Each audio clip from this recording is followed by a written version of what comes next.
At 83, Paul McCartney is finally opening up about his bond with George Harrison, sharing truths long kept under wraps. Born James Paul McCartney on June 18, 1942, in Liverpool, England, his rise from a working-class kid in post-war Britain to a global music legend is a tale of grit, genius, and vision. Growing up, music was the heartbeat of his family. His dad, Jim, was a jazz enthusiast, tickling the ivories and blowing the trumpet, while his mother, Mary, served as a nurse. Heartbreak hit hard when Paul was just 14, losing his mom to breast cancer, a wound that seeped into his soul and later poured into poignant songs like Let It Be, sparked by a dream of her comforting presence. His musical path ignited in 1957 when he crossed paths with John Lennon at a church fete. Blown away by Paul's knack for tuning a guitar and recalling lyrics, Lennon welcomed him into his group, the Quarrymen, a moment that would echo as a cornerstone in music history. Together, Lennon and McCartney forged a songwriting duo for the ages, crafting hundreds of tracks that shaped a generation. When the Beatles exploded onto the scene in the early 1960s, their blend of raw talent, magnetic charm, and bold innovation rewrote the rules of music. As the band's bassist and a lead voice, McCartney was pivotal, weaving melodic bass lines, a versatile vocal range, and a gift for penning both soulful ballads and high-energy rock anthems. His contributions were central to the Beatles' unmistakable sound. He gave the world timeless hits like Yesterday, Hey Jude, Let It Be, and Blackbird, each showcasing his rare ability to fuse melody with raw emotion, resonating across cultures and eras. While Lennon brought a sharp, rebellious introspection, McCartney added a polished, romantic flair, striking a perfect harmony that defined the Beatles' brilliance. As the band pushed boundaries with innovative studio techniques and explored new genres, McCartney's creative spark remained their anchor. He played a key role in shaping albums like Sgt. Pepper's Lonely Hearts Club Band, a cultural touchstone of the 1960s counterculture and one of the most revered records ever made. When the Beatles split in 1970, McCartney faced the colossal challenge of carving out a solo career under intense scrutiny. Against the odds, he thrived. His first solo album, McCartney, featured the raw, heartfelt Maybe I'm Amazed, a love letter to his first wife, Linda Eastman. Together, Paul and Linda launched Wings, a band that dominated the 1970s with smashes like Band on the Run, Live and Let Die, Jet, and Silly Love Songs. Wings' global tours and chart-topping records proved McCartney could shine beyond the Beatles, solidifying his status as one of music's greatest success stories. Even into his 60s, McCartney showed no signs of slowing. His love for music burned as fiercely as it did in his Beatles days. Instead of coasting on his iconic past, he kept touring the globe, filling massive arenas with fans spanning generations. His concerts were epic celebrations of his vast catalog, often stretching nearly 3 hours, blending early Beatles classics like Hey Jude and Let It Be with solo gems like Band on the Run and Maybe I'm Amazed. His stage energy defied his years, captivating crowds with his wit, warmth, and ability to forge a deep connection. McCartney's tours spanned nearly every continent, making him one of the rare artists who could pack stadiums decades after his initial rise to fame. During this time, he kept creating new music, showing his creative fire was far from fading.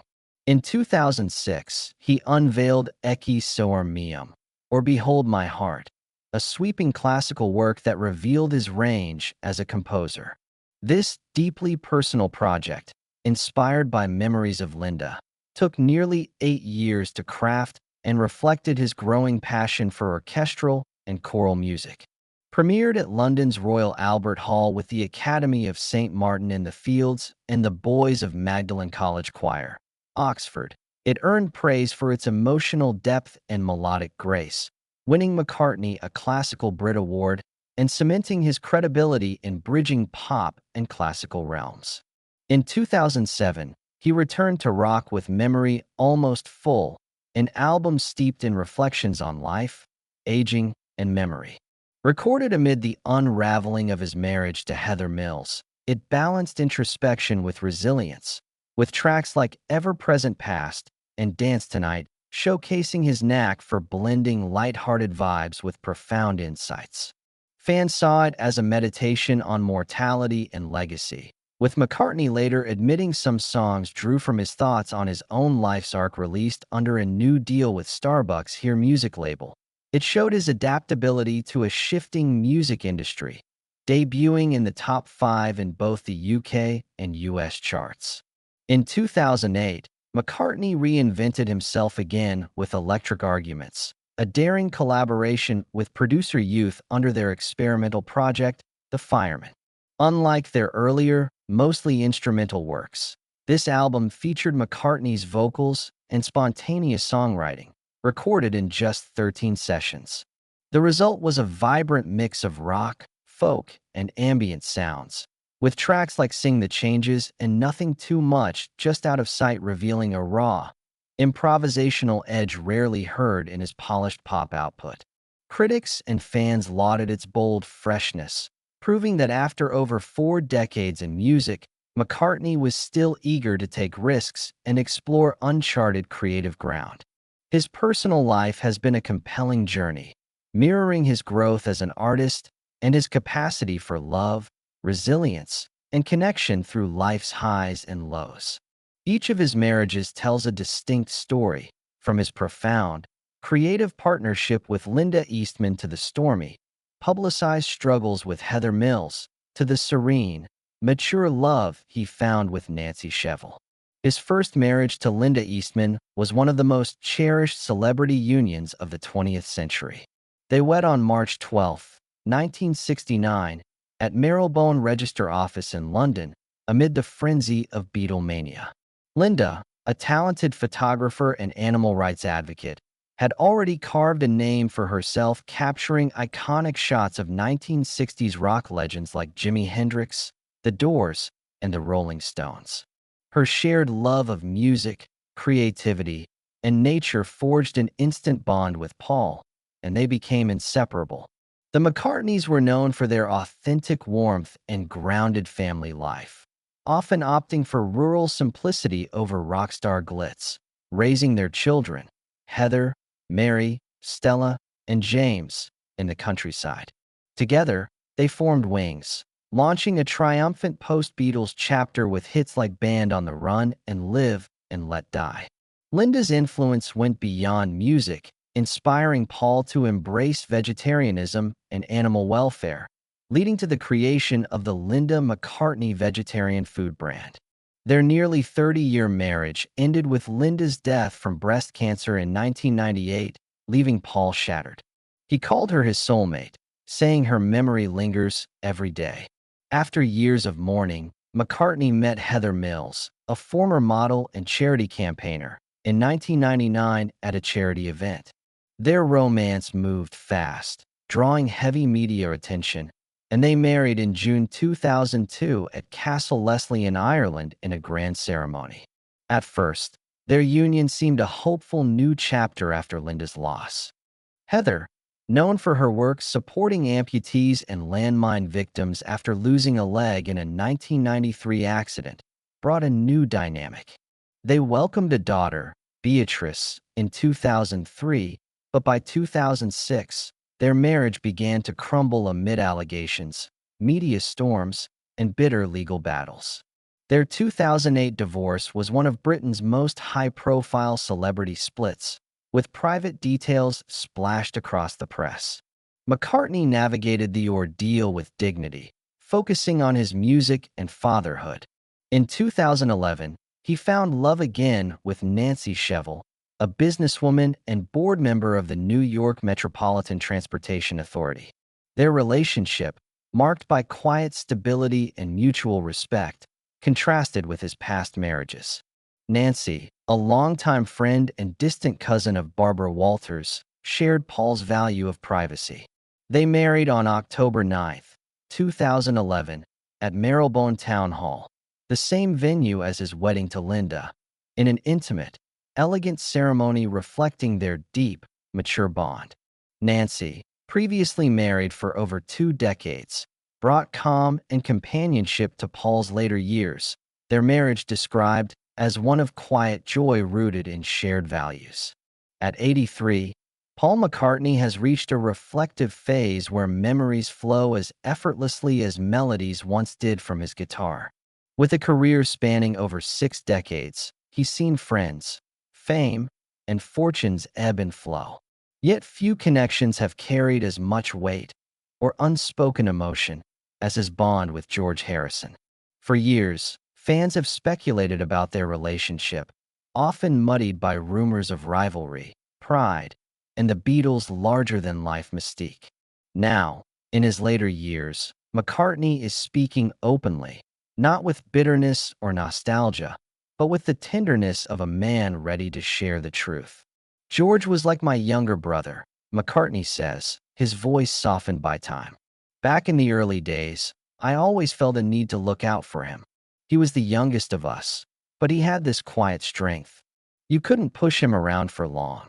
He recalls their early adventures in Liverpool and Hamburg, playing gritty clubs and scraping by, when George's shy grin and precise guitar work began shaping the sound that would take the world by storm. He was always tinkering, McCartney adds. He'd stumble on a chord none of us knew, and it'd transform the whole song. But he also admits to tensions. As the Beatles evolved, creative differences sparked friction. Paul's perfectionist streak and George's hunger for artistic freedom often clashed.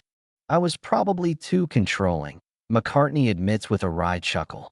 I had this clear idea of how things should sound, and I didn't always give George room to shine. Looking back, I wish I'd cheered him on more. He pauses, acknowledging what fans long sensed but never heard confirmed. George's frustration at being eclipsed by Lennon and McCartney left deep marks.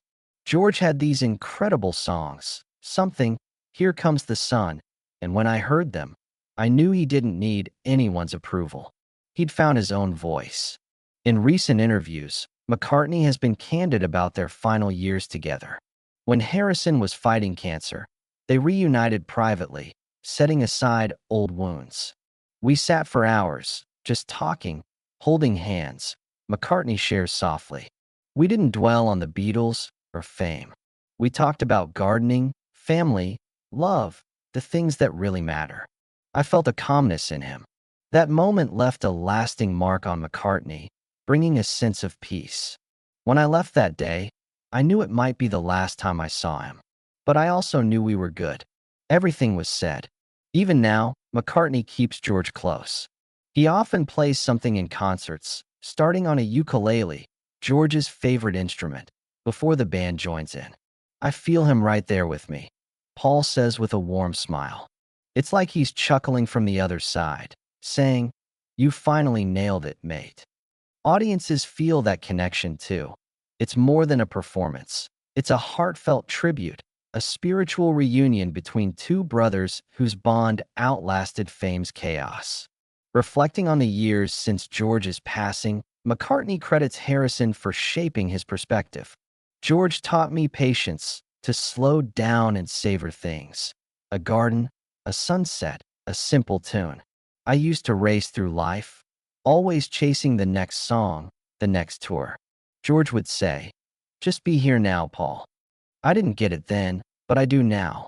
At 83, McCartney speaks not as a Beatle, but as a man who has loved, lost, and grown. His memories of George are no longer colored by youthful rivalry or regrets. They're warmed by gratitude. I miss him every day, Paul says. But when I play his songs, when I picture him laughing, it feels like he's still here. He's in the music, in the air. By sharing this truth, McCartney doesn't just honor his friend. He completes a journey that began in Liverpool's smoky clubs and ended in quiet forgiveness. For him, George Harrison wasn't just the quiet Beatle. He was a soulmate, a musical partner, a teacher. And as McCartney's own story nears its final chapters, his words remind us that love, even in its messiest forms, is the truest legacy the Beatles ever gave the world.